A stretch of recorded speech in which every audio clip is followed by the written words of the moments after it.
Differences between the North and the South.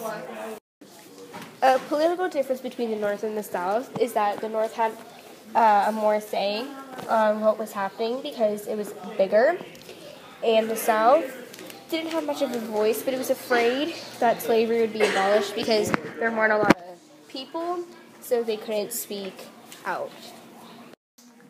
A main social difference between the North and the South is that the North allowed more social mobility between classes. That means, like, if you were poor, you become rich.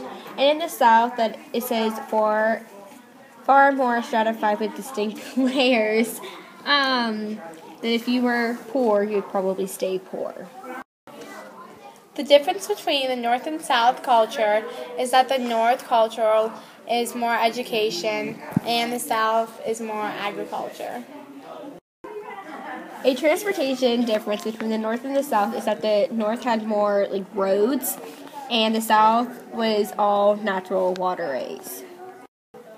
The main difference between the African Americans in the North and South was that in the North, the African Americans were mainly all treated equally, and in the South, less than 10% were free.